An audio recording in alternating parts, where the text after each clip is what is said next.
Na última parte dessa aula, vamos ver algumas propriedades e restrições que existem sobre herança, né?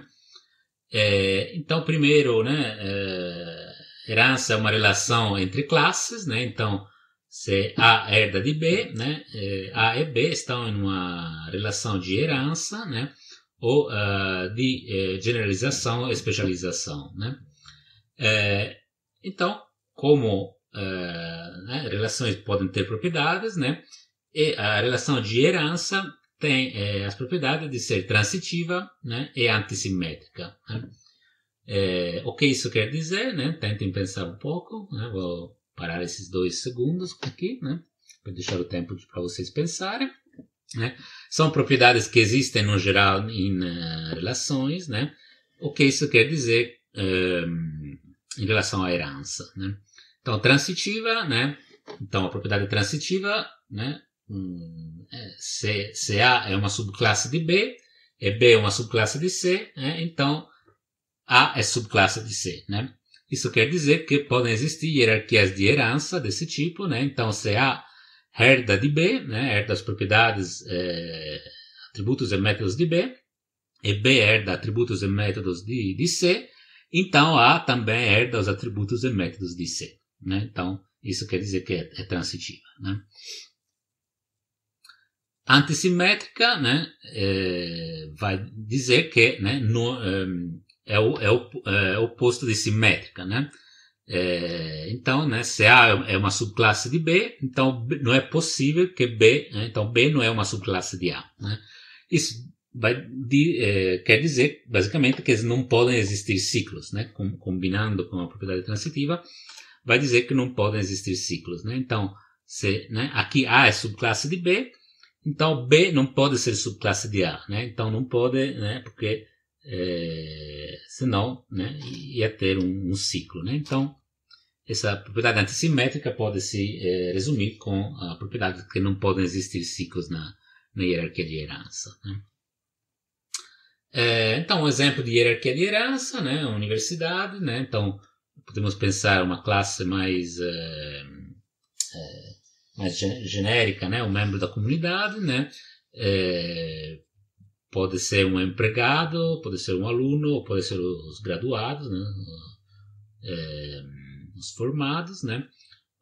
O empregado pode ser o corpo docente e os funcionários, o corpo docente, né? O professor ou né? O administrador, né? Que ele pode também dar algum tipo de aula, né?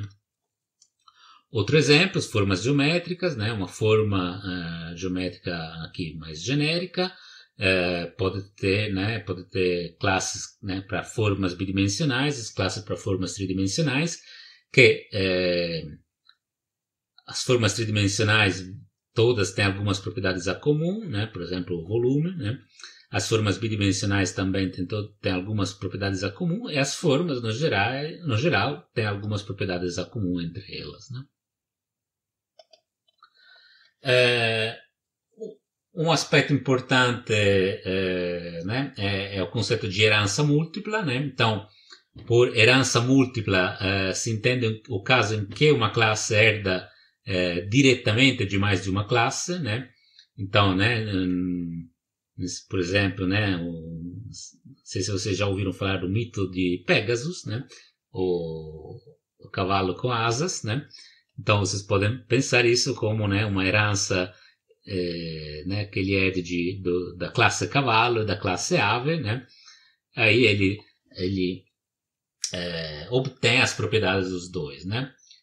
No geral isso é contemplado, né? Isso é possível no geral na programação a objetos, né? Tem linguagens que permitem isso, né? C++ é um deles, Eiffel também permite isso, né? Em Java isso não é possível, né? Então Java não permite herança múltipla, né?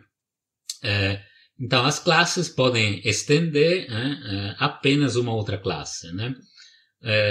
Como vocês estão vendo aqui tem um asterisco, né? Que então isso é verdade, mas tem algumas formas alternativas, né, de realizar isso, né?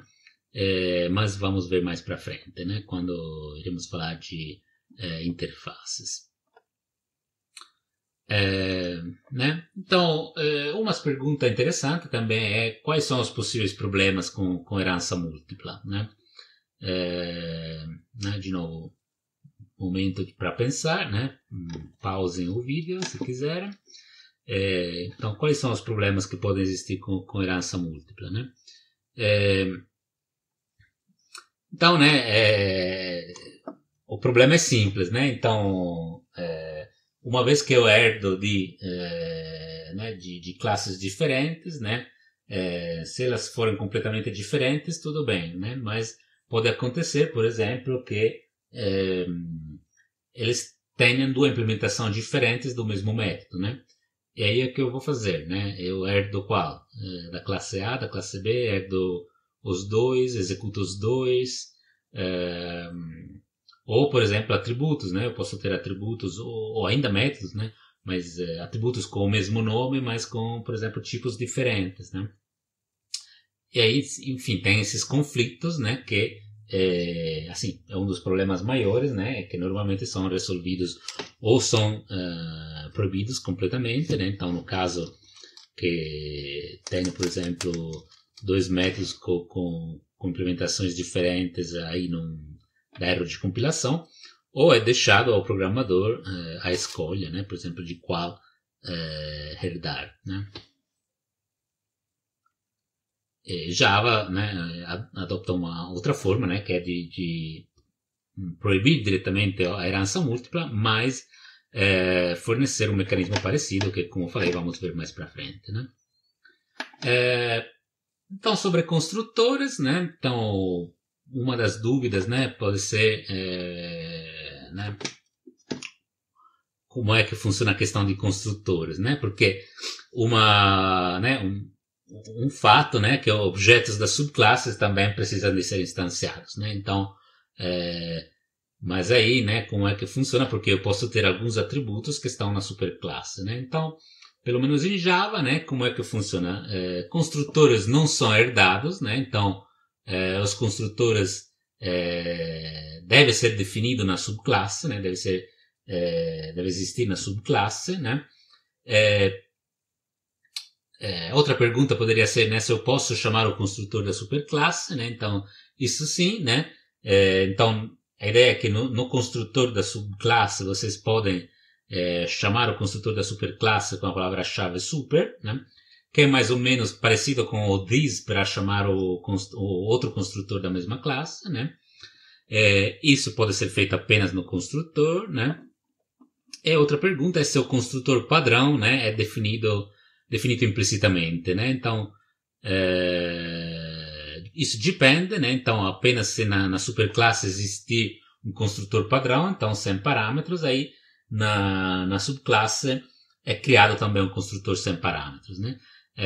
Caso contrário, não, né?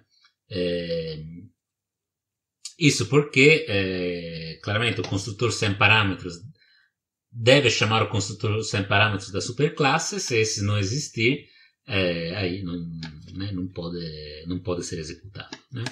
Isso assim para alguns aspectos, né, sobre construtores que são um pouco mais, né, específicos da herança, né? Aqui um exemplo, né? Então eu posso, por exemplo, a classe conta poupança que herda de conta bancária, né? Então posso ter, né, aqui, né, por exemplo, um outro campo privado específico da classe conta poupança, né? Aqui o construtor da classe conta poupança que chama, né, o construtor da classe conta bancária com super, né? Então esse super aqui quer dizer, chama o construtor da superclasse e depois, né, faz a inicialização das propriedades específicas da subclasse, né? Isso normalmente é o que se faz, né? Então, deixar o construtor da superclasse inicializar as propriedades, os atributos da superclasse, inclusive porque pode ter atributos privados, né, que você não consegue acessar aqui na subclasse, né? E depois fazer a inicialização, né, das coisas mais específicas, né?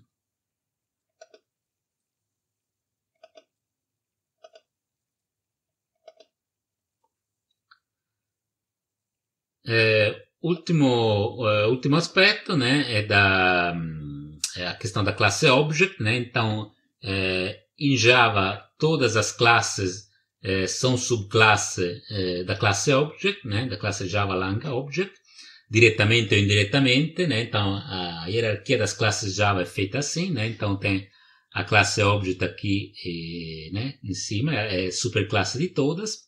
E aí tem as várias classes das bibliotecas de Java, né? Então, as novas classes que vocês criam, né, podem herdar explicitamente de alguma classe já existente, não? Com a palavra-chave extends, mas se não, eles estão herdando implicitamente de object, né? Então, mesmo se vocês não colocarem nada, eles estão herdando, né, de object. Então, extends object, né, fica implícito, né, quando vocês não colocarem nada. Isso tem algumas consequências, né, então todos os objetos são instâncias de object também, né, então, né, podem ser vistos como object, né? E os métodos dessa classe são herdados por todas as classes, né? E é por isso que, como temos visto, todas as classes têm os métodos, herdam os métodos toString e equals, né? Que temos visto em algumas aulas anteriores, né? Então, esses métodos são herdados da classe Object e é comum sobrescrever esses métodos, então fornecer uma implementação mais específica para, enfim, justamente para dar um comportamento mais específico da subclasse, né? Então, né? É por isso, né, que funciona a ideia do toString e do equals, né? Então, terminando essa aula, né, qual é a síntese dessa aula, né? Então, as classes podem herdar comportamentos de outras classes, né? Isso facilita o reuso e a extensão do código. Instâncias de uma classe também são instâncias de todas as suas superclasses, né? Então, até object, né? Então, todos os objetos em Java são instâncias de object, né?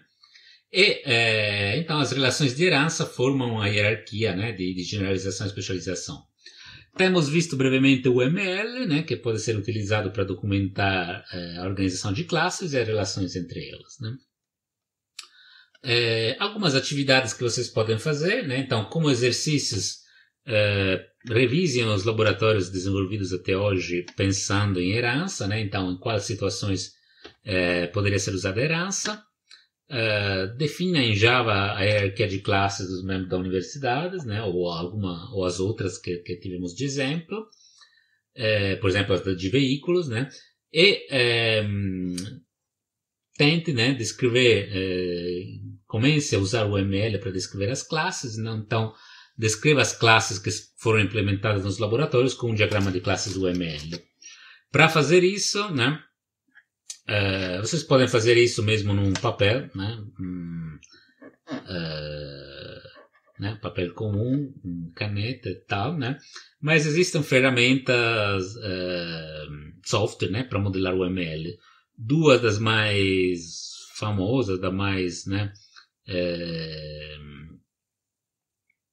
mais utilizadas são o Papyrus, é free, né, são o Papyrus, né, que é dentro do Eclipse, um plugin do Eclipse, e o Umbrello, né, que é parte do KDE em Linux, né. As duas existem tanto para Linux quanto para Windows, né, acredito talvez para Mac também, pelo menos Papyrus com certeza, né.